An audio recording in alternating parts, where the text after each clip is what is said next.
Hello, Bedfringe listeners. It's Lily again. I am now speaking to Eamonn Fleming. Hello, Eamonn. Hello everyone. Hello. How are you? Are you well? I'm very well. Yeah, it's nice and sunny. I've got my shorts on, so I'm quite happy. Excellent. Good job it is sunny. It's been threatening to rain, hasn't it? I know, mate. I know. Anyone would think it was July. I know. Yeah, absolutely.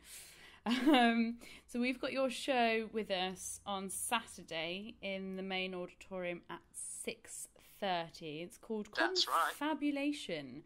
What Yes. can our delightful Bedfringe audiences expect to see? They can expect me talking at them for about an hour. Excellent. They can expect, yeah, I know, that's kind of one-man show standard. Yeah.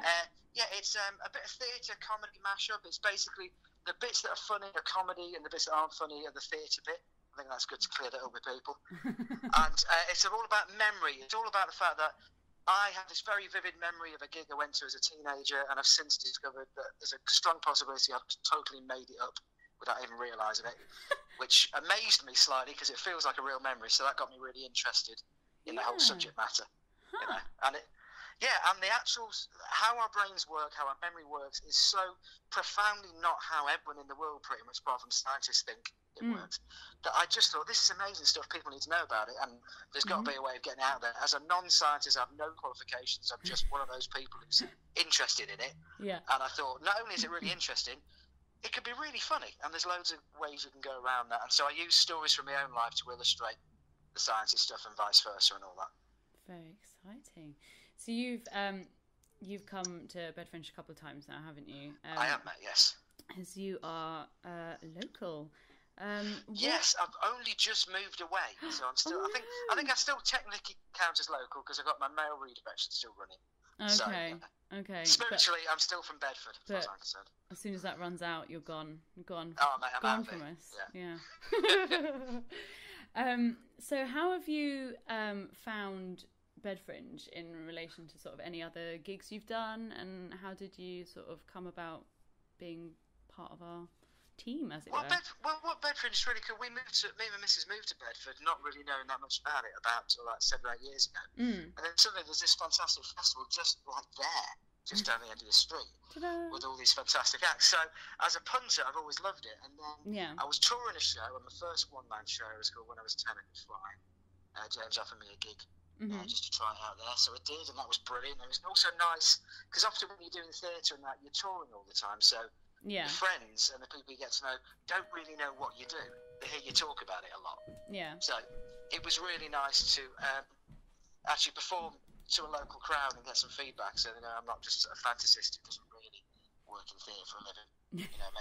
But do you know what I mean? For all they know, when I've said I'm on tour, I could have been off having therapy somewhere. So it was proof that I really am a performer and I do things. And then that second show was Meaning a Riff, which is all about my love affair with the genius and stupidity that is heavy metal.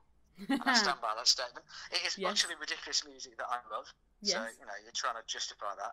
And then this one, I was really chuffed about getting a gig with this one because I'm very fond of it as a festival. I think what it does for Bedford puts it on the map artistically, and it kind of gives people a chance to see stuff so they don't have to schlep into London and pay those ridiculous prices. Yeah. Then get the horrible train home at 1 in the morning with all the lurchy drunk people, So you can just walk down the end of the road and then watch a show and then get lurchy drunk on your own. Absolutely. You have to go to London to do it, you know what I mean? Other people's drunk people are never as fun as your own. No, God, everyone's funnier to themselves when they're pissed off. Absolutely. That's just how it is. Is are you taking the show elsewhere? Has it been touring? What? Yeah, we've been doing a few gigs. I did the Pleasance in London on Monday. I've got the Spring in Havant tomorrow night for Bedfringe. But Bedfringe is my last gig before going to Edinburgh because I've got a month at the Pleasance Courtyard starting on the 2nd. So that's really cool. Oh, are you in the Courtyard? Are you in there for the whole month? Yeah, I'm there for the 2nd to the 28th, apart from Wednesdays, because look, I'm 50. I need a day off. Yeah. I need a day to lie down and stare into the middle distance and also, wash the clothes. And make use of your Pleasance pass as well. Well, mate, it's going to be a feeding frenzy. It's like, get your show done, hopefully it goes well, but kind of get it out of the way so you can go see lots of other stuff, you know what I mean? Absolutely. So that'd be ace. I'm looking forward to that immensely. And I'm just really excited about the whole thing. I mean, we've done a bit of a tour. And the tour's kind of to do it, for the sake of doing it, because touring is always good fun. But also, it kind of, makes you sort of you can try and have a few little ideas and stuff and see what works and what doesn't. So it's not like the Edinburgh previews that like stand-ups do, where I know they literally, some guys literally on stage with a bit of piece of paper and some ideas. We've seen that. The show, which happens, which is great, because from a punter point of view, that's really exciting, because you feel like you're in on the ground floor. This is a bit more honed, but there's still a bit of leeway. Because after Saturday's gig, I've then got a day with the director next week, just to kind of nip and tuck and stuff before we jump in the van and bugger off. So, Saturdays will include, exclusive content that won't be seen by anyone else.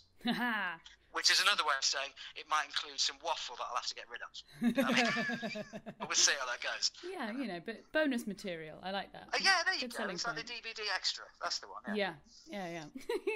Excellent. Cool. Well, you can see Eamonn Fleming's show, Confabulation, on Saturday, which is the 22nd, in the main auditorium at 6:30.